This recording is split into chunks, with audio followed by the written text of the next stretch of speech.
when they drafted the constitution. Shiba, to me, I don't want to get sidetracked, and we got to wrap up.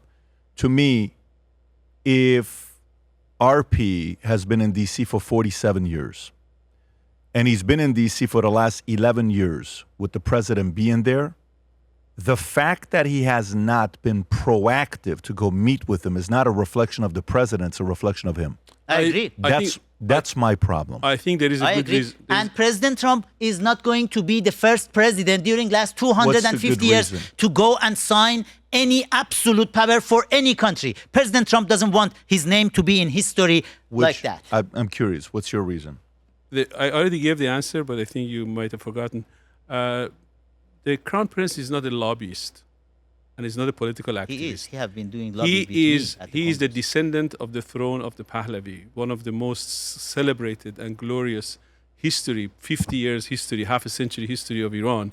And he is not going to reduce himself to the person who will go to the White House and knock on their door.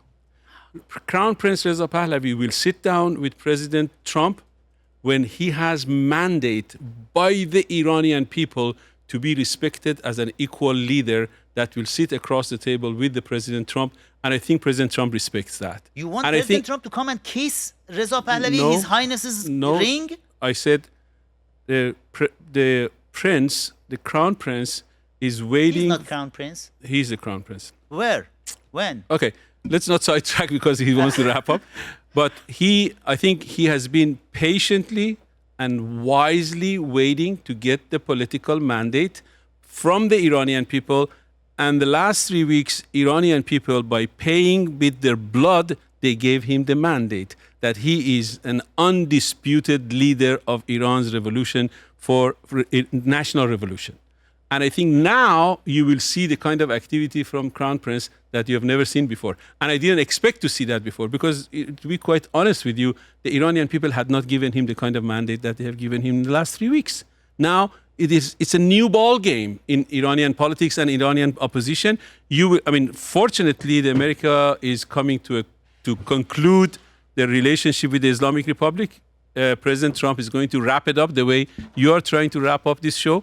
And I think after whatever is that he is going to do in the ensuing weeks with Abraham Lincoln in the region, I think you will see a Crown Prince that is highly qualified, highly vocal. So going back to constitutional monarchy. Yes, we're going to go back to the constitutional monarchy. I'm trying to see what he's saying. Yes, absolutely. You're saying Iran's going to go back to a constitutional monarchy. We are going to have a country after the Islamic Republic that the executive branch, the judicial branch, and legislative branch are completely independent of the institution of monarchy. And you think have we had before? Any time? Well, we're constantly life. We never had such a thing. Yeah, King was in power. Do you think the president would support that?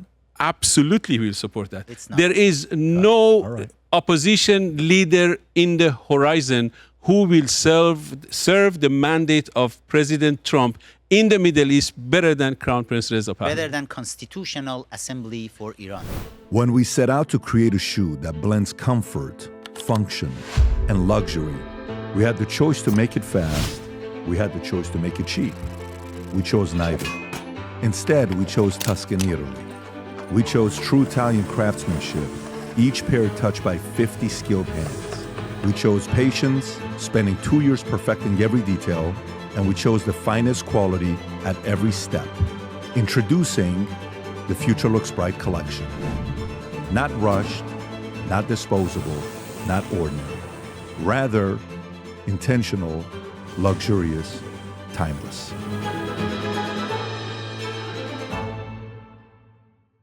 If you enjoyed this video, you want to watch more videos like this, click here. And if you want to watch the entire podcast, click here.